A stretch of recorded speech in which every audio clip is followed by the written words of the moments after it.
I'd like to begin by recognizing the Hamtramck Board of Education. Our president is Magdalena Schroedick. Our vice president is Evan Major. Our treasurer is Dennis Lucas. Secretary Salah Hadwan. Trustee Atur Khan. Trustee Motada Obaid. And Trustee Shokat Chaudhry. And in case you don't know who I am Thomas Nietzsche, the superintendent of Hamtramck Public Schools. Also, I'd like to recognize Dr. Len Ramzurski. He's from RISA. He's the Superintendent Support Administrator, former superintendent in Northfield for 20 years, State Superintendent of the Year 3 different times. And anytime I say that, he gets upset with me, but I say it every time.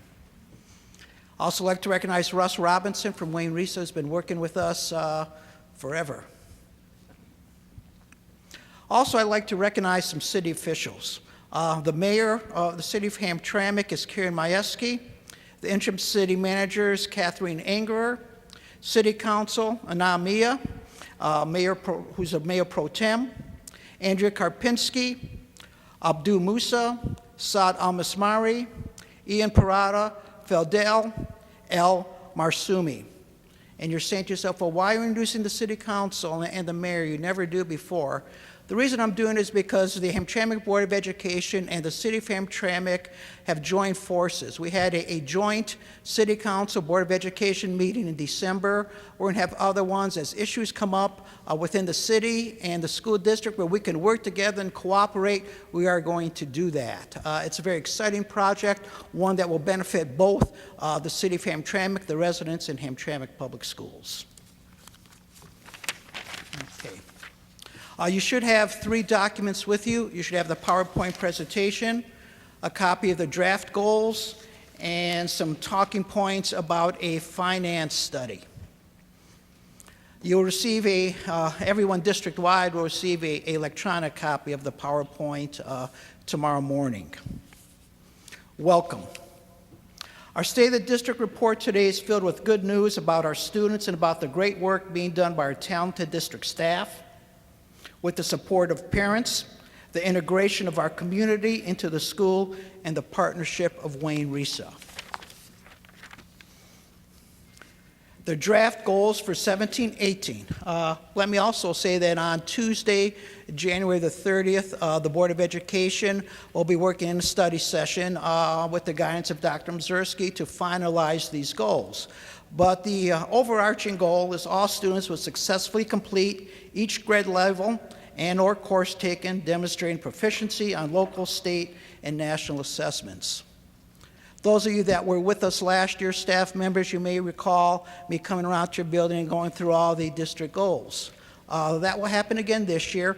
There has been one goal that we have achieved, and that is having to do with the fund balance, so that has been eliminated. But again, it will be worked on a little more on the 30th. The key points are finances. We're to communicate all information about Hamtramck Public School finances, recreation goals, eliminate deficit spending, and develop a facility plan. Staffing. Retain and recruit high-quality staff, research best methods, and attend events and classes to promote Hamtramck Public Schools. Key points continued. Academic performances. Improve reading and math scores by 3% to 6% on district assessments by the average of the statewide increase. ELL students increase speaking, listening, reading, and writing on the WIDA, again by 3% to 6%.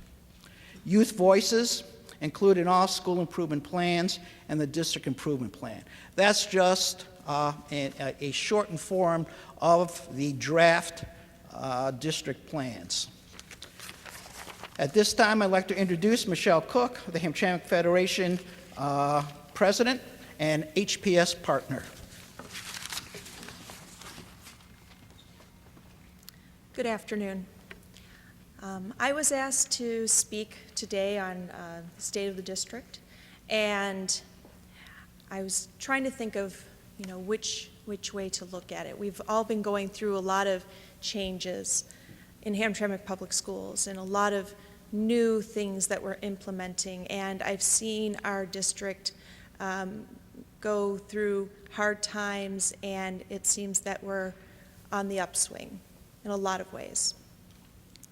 At a recent board meeting, our board president, Magdalena Schroedick, said, "At Hamtramck Public Schools, you're not just a number."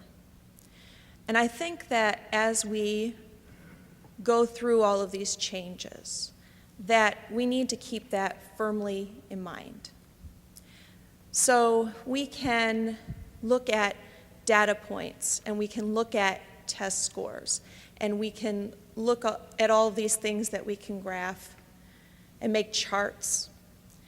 But we have to remember that behind all of those data points and numbers are people. And we have to remember that we're raising them up to be the best that they can be in this community and in this world.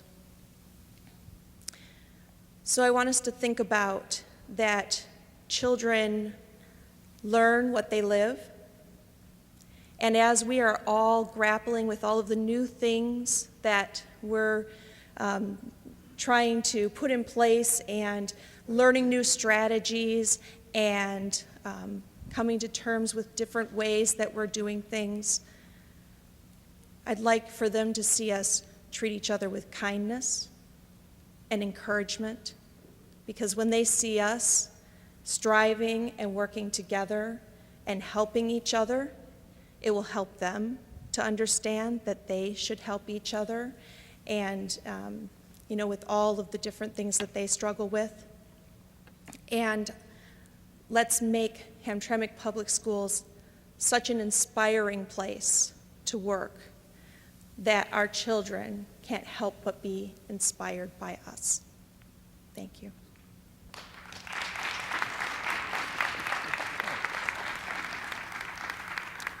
Next, we'll hear about our school finances. Our Director of Finance, Sherry Lyman. Good afternoon. Thank you for coming. I'm very pleased to say that the district is fiscally fit. Our general fund has a surplus, $9.5 million. Sinking fund has a surplus.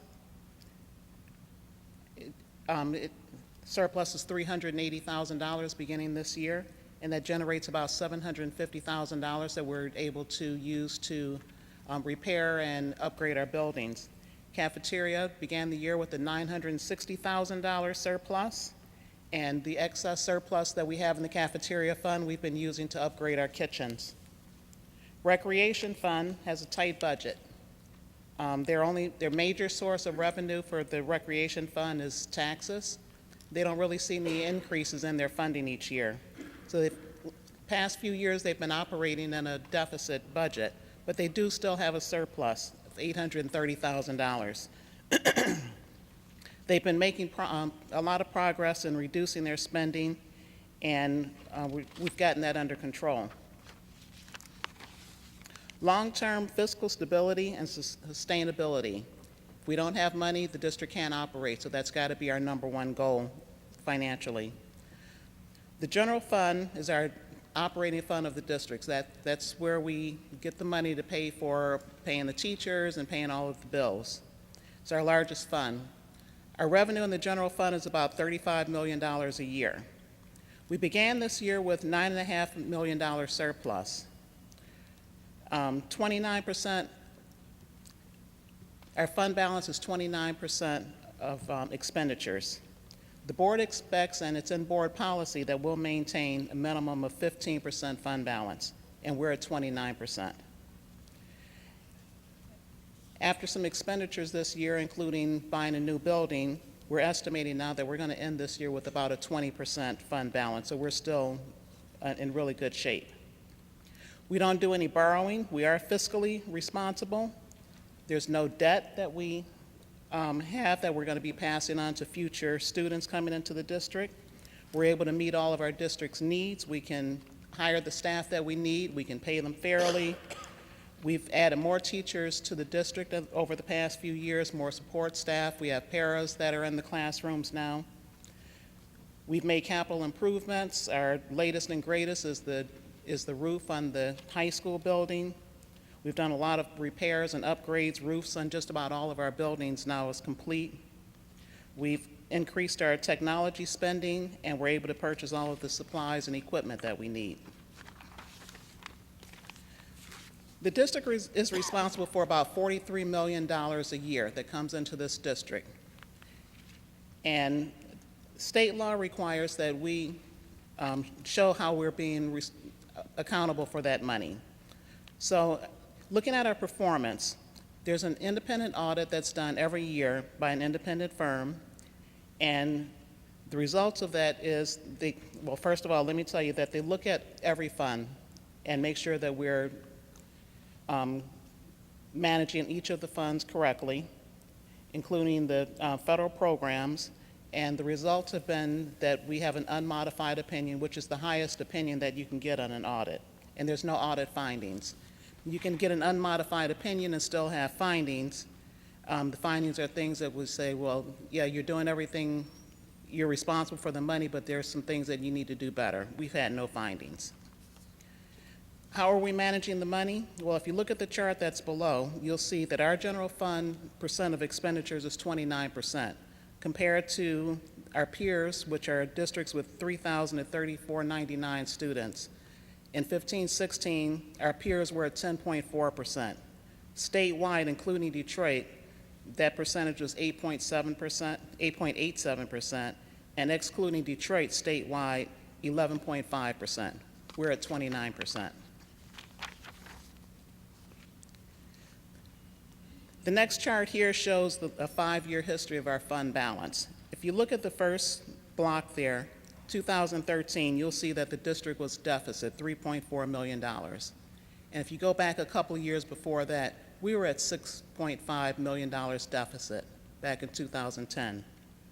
You can see that we came out of that deficit, and we ended 2017 with a $9.5 million deficit, and we're projecting a $12.4 million, in 2017, 9.5 surplus, and we were projecting a $12.4 million surplus in 2018. So our 17-18 budget priorities. We've invested in our most important resources, our staff. We've added teachers, administrators, paras. We've restored steps to teachers and administrators and support staff that made sacrifices over the years when we were in deficit. For our support staff that get step increases that were small, they get an off-schedule step to enhance their step, or at least a 6% increase for all support staff. We offer competitive wages so that we can attract and retain talent. This year, we purchased a brand new building, the Taubeda building, for $3 million cash.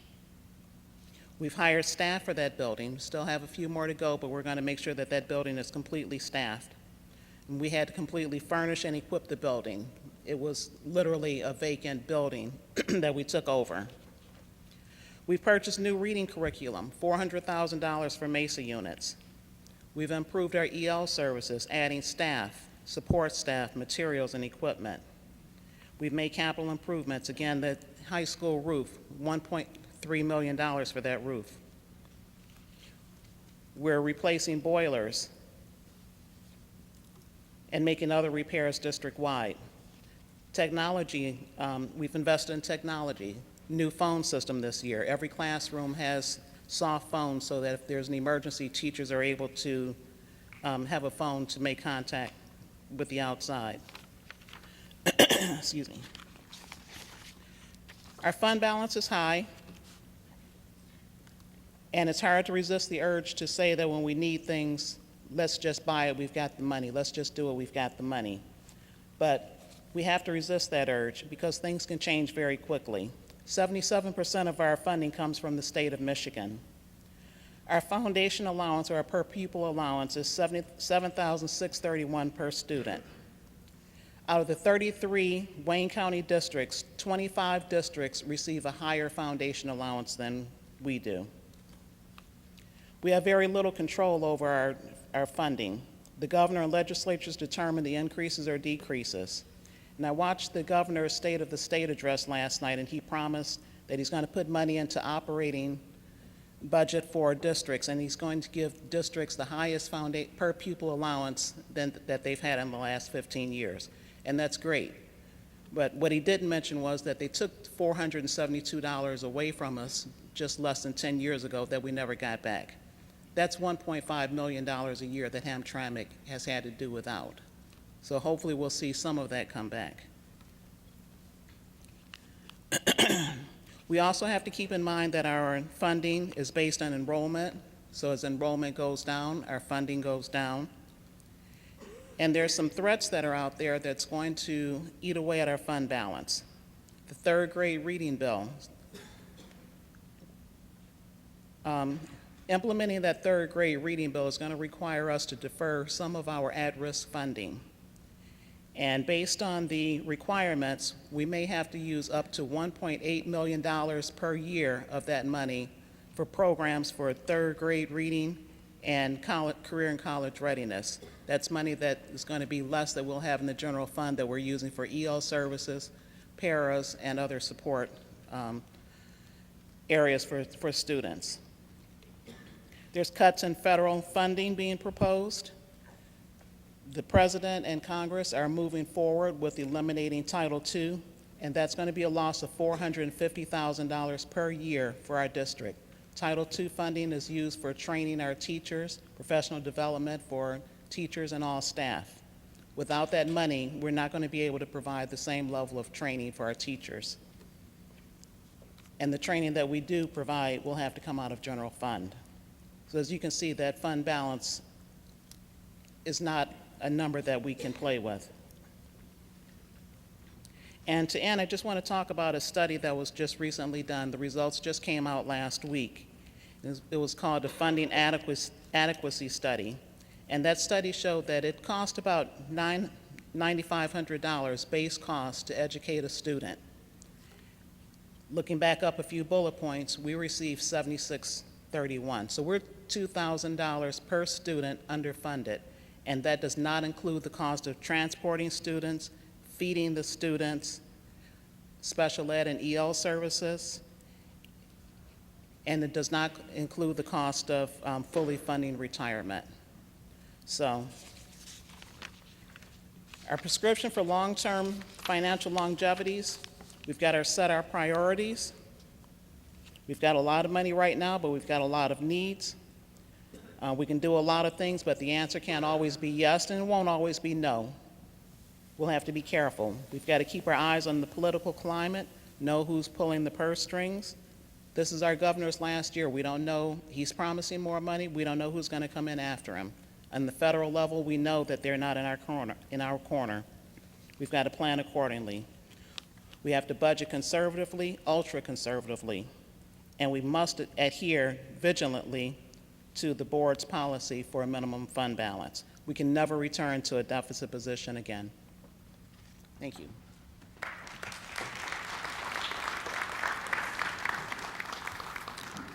And to quickly follow up, Mrs. Cook talked about getting along and ending the funding and fighting. Governor Snyder said that at the end of his State of the State address yesterday, and obviously, I don't agree with a lot of things that Governor Snyder did, but what he said at the end of that speech and what Mrs. Cook said a few minutes ago is absolutely true. We are one school district, we are one team, we are one family. We truly, truly need each other, and that's the only way we're going to not only survive, but thrive. And we are thriving right now, and it will continue.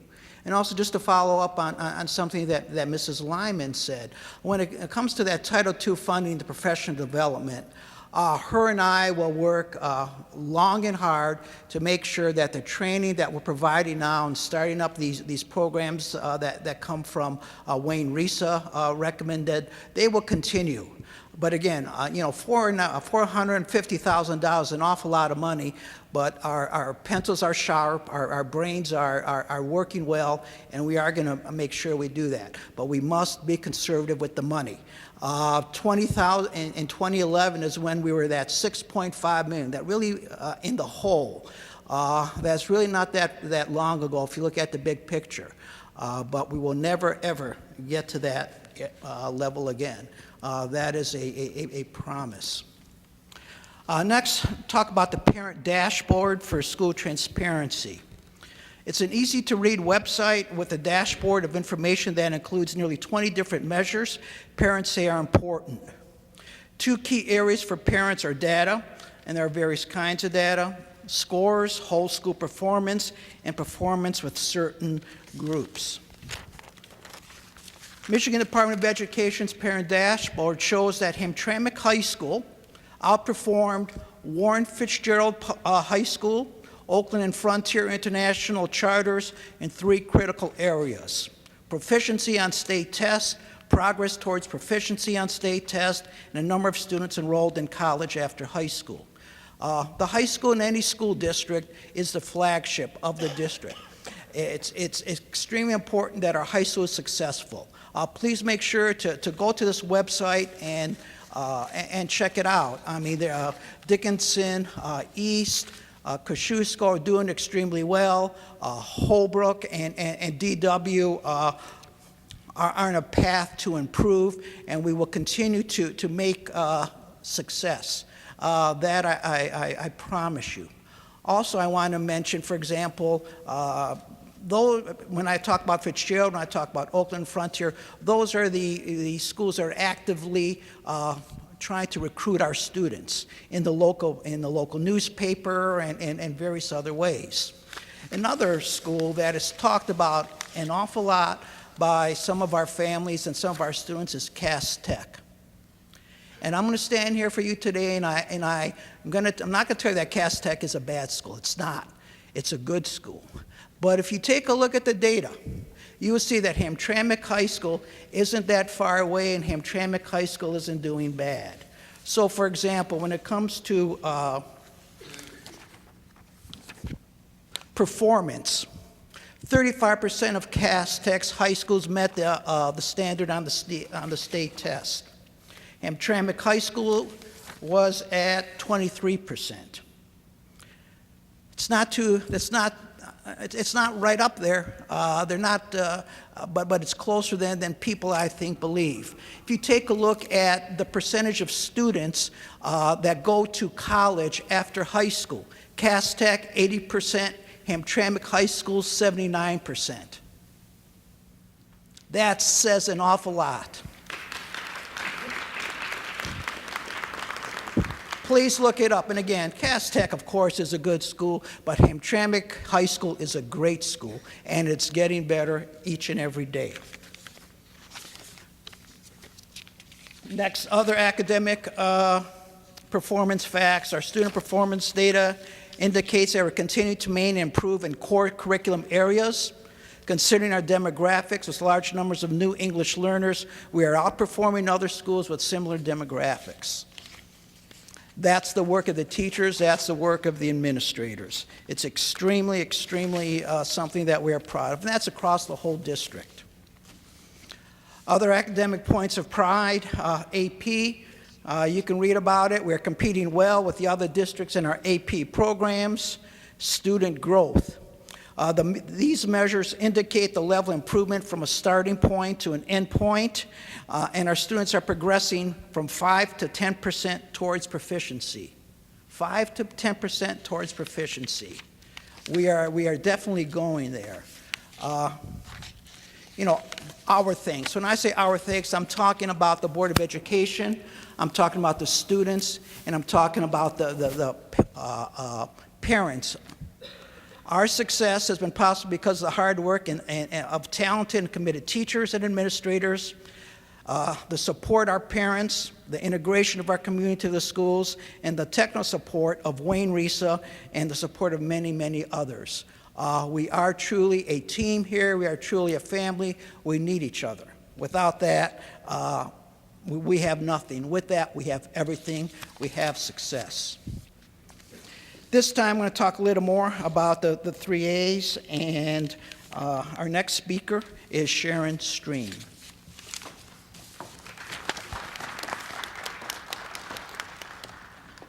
Thank you, Mr. Nietzsche. We had this slide up last year because it isn't just teaching strategies. We're a team, and certainly the affective part, which is the relationships, how you feel. The strongest indicators of a student's success is how they feel about themselves as learners. You do not persevere when things are tough if you don't believe you can. And so that's why the affective domain is so very important. And for us, we are going to hold ourselves completely accountable. That's part of the process of keeping ourselves strong and growing. So as far as we're concerned, the next slide is to grow and sustain the progress we have. We are doing quite well. We know we can go even higher. And as a result of that, Wayne Risa has come forth with some critical areas that they're partnering with us.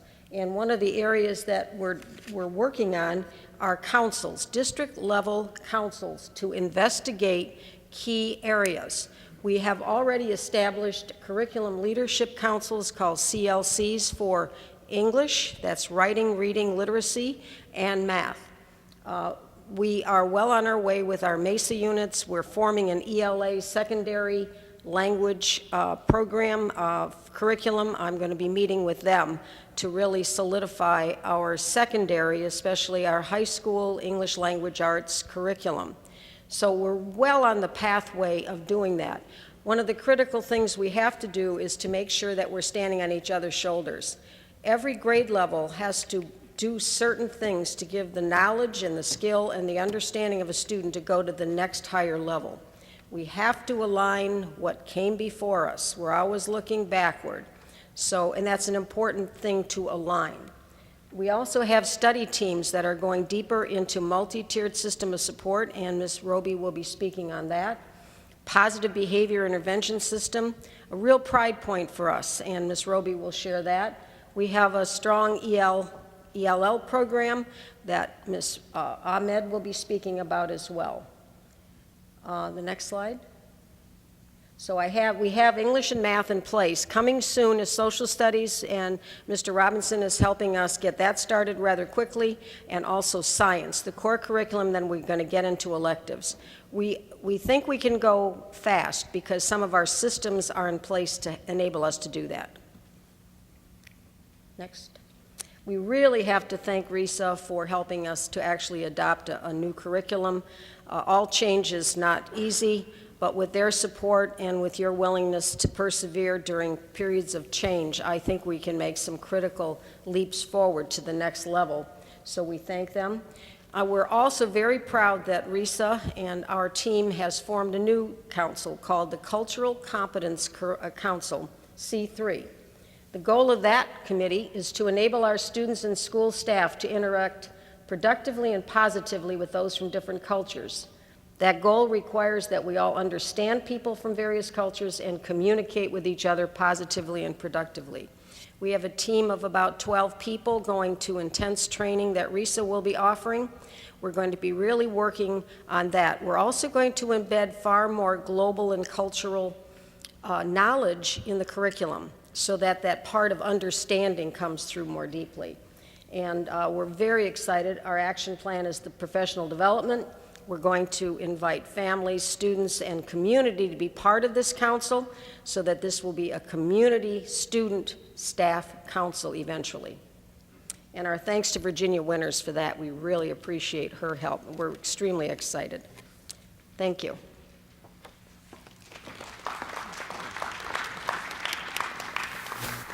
Next, we'll hear about our EL program, Jalea Ahmed.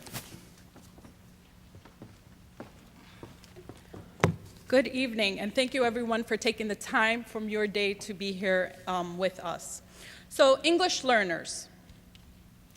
We are talking and referring to the students that speak another language other than English.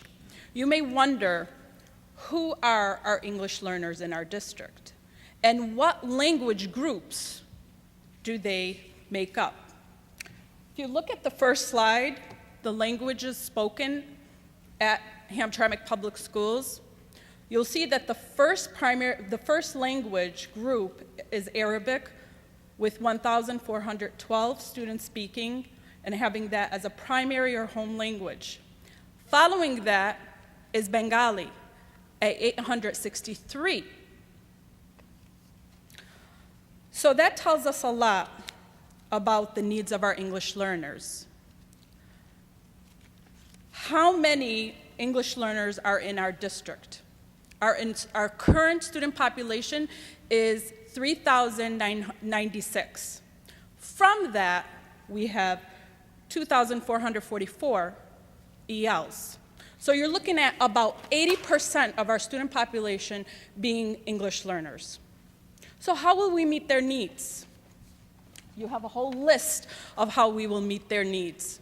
One thing I would like to emphasize is that when I started, we had at the year 2016, we had about 10 teachers. Currently, we have over 25 and growing to meet the needs of our student population. Our number one priority is to be compliant with the state and federal guidelines, and I'm proud to say that we are. Continuing, I'd like to emphasize on some highlights, and that consists of the district providing 100% tuition reimbursement to encourage all teaching staff to participate in our ESL tuition reimbursement program. We are working with multiple universities to make that happen, and we're proud that the district is covering 100% of the tuition costs, the total tuition. We have a lot of highlights and a lot of proud moments. We are starting to work with the parents. We have a parent engagement liaison, and hopefully we will have a parent engagement specialist to also bridge the gap between home and school. So my final points are, and I've said this time and time again, put people first, be proactive. Every challenge that comes our way, let's look at 5 solutions. Not 1, not 2, 5 solutions, if not more. And finally, you've heard it from many of the previous speakers, it takes a village to raise a child. Thank you.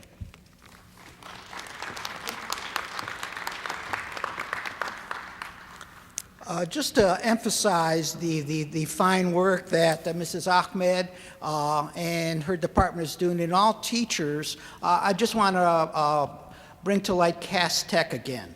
So if you look at that parent transparency report, you see English learner progress, and again, you'll be able to see it on your computer. Let me make sure I got this correct. At Hamtramck High School, 40% of the students have made English learner progress. At Cass Tech High School, 39%. So where does someone go to best learn to English learner progress? Hamtramck Public Schools. With that being said, turn it over to our Special Services Director, Mrs. Roby. Good evening, everyone. Good evening, everyone. Just to give everyone some highlights of PBIS, and for those of you who don't know, it's chaired by both myself and Mrs. St. Germain. Each building has a team, a PBIS team. We're in our implementation year. Last year was our planning year, so we're in our second year of grants from Wayne Risa. And so with that comes a lot of responsibility, a lot of data collection, a lot of meetings that need to take place. And teams were formed at each building so these projects and these tasks could be completed. And so I'm proud to say in our second year that we're off to a good start. We still have work to do, but we'll be doing visits to buildings, and all of the buildings we've actually been to, but you can expect us to come around even more, especially during the month of March. And we'll be just peeking in classrooms to see how things are going as it relates to PBIS and see how we can support the district initiative of PBIS in the various buildings. And if you take us to the next slide, Mark, you can see examples of PBIS already going in our district. One more slide. We have a few efforts, and this is from KMS and from the high school. We all are expected to have building matrix of what our expectations are for the students as they are traveling throughout the building, whether it's in the classroom, the cafeteria, the bathroom, the main office. These are just a few examples at the high school of what to expect, and our theme is being responsible, being respectful, being safe, and being scholarly all throughout the district. And then KMS has actually started doing a lot of incentive-based programs and planning for their students, and those are two different examples there for their citizenship efforts that they have going on, as well as their Student of the Month effort.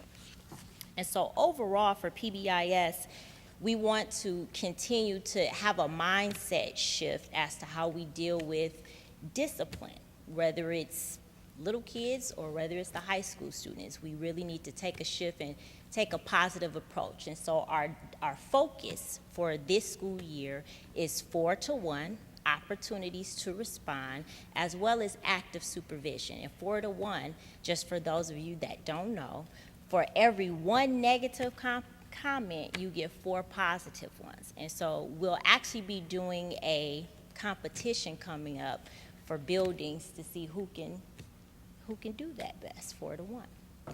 And moving on to the next district initiative of MTSS. In our district, we've known this as ITM, which was the intervention team meetings. We are shifting gears and going to what is called MTSS. For those of you that don't know, it's the multi-tiered system of support. Every building will be going through this process. What it is designed to do is to support students where they are. Not necessarily get a referral to special education, but have a tier system where students can get help. Teachers can come and meet with a team and get interventions and strategies for helping their students. And so you have teams at your building that are forming if they have not already formed. And the process we'll be going through to help students will be clear. It'll be a clear path, and it won't be met without a few hurdles, but we will overcome those together as a team. More to come on MTSS, so look out for it. Have a good evening.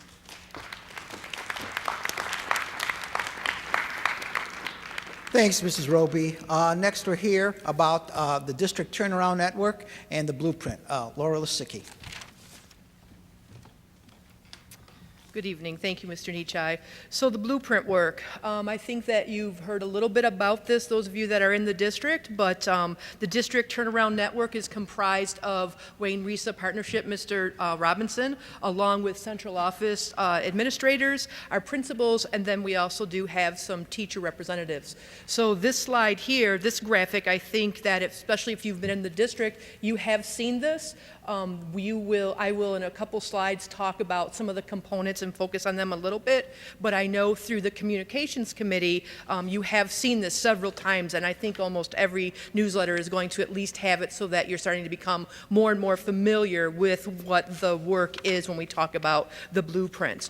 So the next slide, I think that again, I think everyone is at least aware that the DTN, which we call ourselves, the DTN meets weekly, and we don't just talk about or think about the sense of urgency that we want when it comes to student achievement, but also we're trying to ensure that all of our systems are created are implemented to scale, which means when we talk about scale, we're talking about that not just a group understand what's going on or what's been implemented in a district, but every person in the district can talk to it to some degree. So when you now look at the next slide, you have the components that we have been focusing on. And again, not all of these systems are in place, but we are working on them as we add other components to them when you look at that graphic. So the first one that we talked a lot about, or we've been working a lot about, is the talent management piece. That one has the competencies that we've talked about with the teachers. Central office have competencies, principals have competencies, and we've been defining these for a deeper understanding. So when we talk about what is a competency that we want our staff to have, we can actually look and see what they say, look at the definition, say this is what we're looking for when we're expecting a staff member or a teacher or an administrator to have that competency. Also, there is a communications committee that works on, like I said, the newsletters. There's a foundations committee. Also, the instructional infrastructure. That's, of course, where we've been working on curriculum, aligning instruction. It has been one of our focuses. Again, we're going to continue to work on that. Like Ms. Streen said, there's many components to that, and we just keep adding on as we're moving, which means that, of course, like we've said, there's been a lot of new, but people have been sticking with us and just kind of saying, okay, we know this is new. We know that we're continuing to get stronger and stronger as our school year progresses. Student support, of course, there's a group for that. That's authentic caring of students. That is the main goal. There's a lot to it, but that's just the way to kind of keep it very concise. And then the last bullet point that you see here, that's one that we're going to start working on right now, which is the leadership network. And that is where we're going to have our principals have look-fors so that we can really figure out and have a team of people know what quality work looks like so that students can have greater achievements, okay? And I think if you go to the next slide, Mark, that's kind of what that talks about there. And then lastly, just want to mention on the last slide, you've seen this one before, we have driver systems. We're going to continuously talk about problem solving and communicating, and of course that's going to always take new practices and new learnings, and we're just going to stick with it. And we know that sometimes it's difficult, but as we unpack it, it gets easier and easier for us to keep moving in the direction of forward. So thank you very much.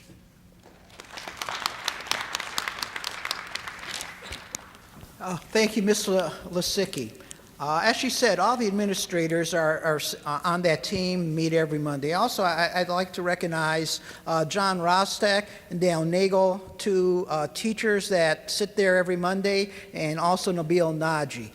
They are actually putting in the time and the effort, and they get a good understanding of what we're trying to do here.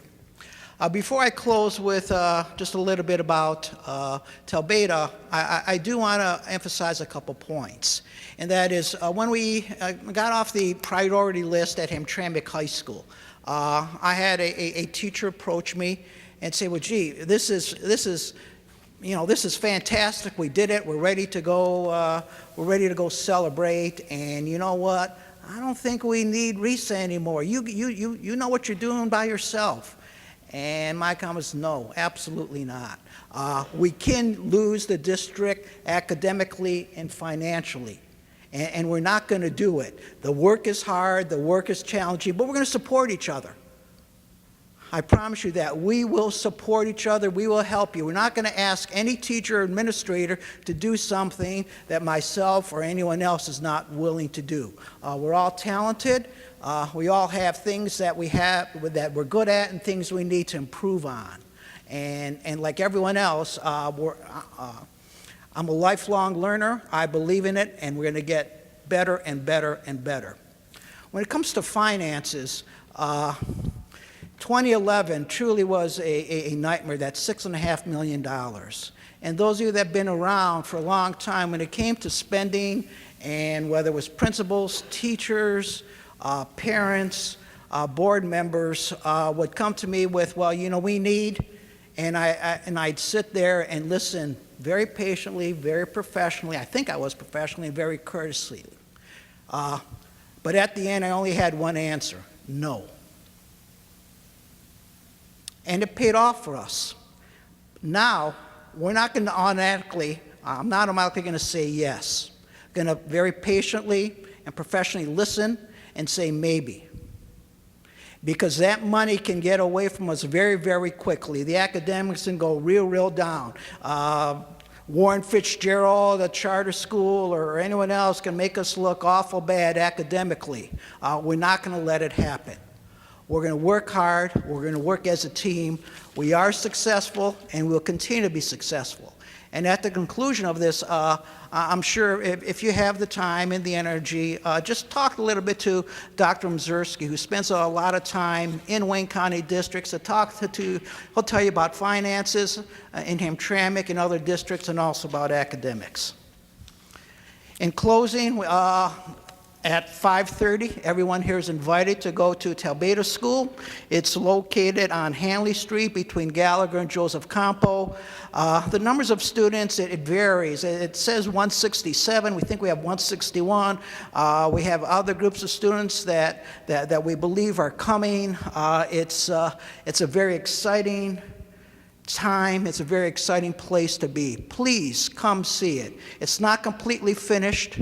But it will be very, very shortly, and I think you're surprised when you get in. One thing that you may not notice, when we bought the school, there were not any lockers in it, and I thought it was pretty strange. They had these little hooks on the wall that the students hung their coats on. And so the state fire marshal says, what are you guys doing here? You can't have, this is a dangerous situation, and well, it wasn't us, blah, blah, blah. So anyway, we ordered, obviously, new lockers. We spent close to $15,000 on lockers alone. Those have not arrived yet. Those will be in place in the middle of next week. But tomorrow, the students are going to have an orientation there. We have teachers there in place. We're very excited. We did pay cash for the building, $3 million, and we're very, very proud of that. So with that being said, thank you for participating today. Any questions you have, I'm just an email away. We're hanging around here for a little while. Go over to that school, and welcome to the open house. Thank you. We are family.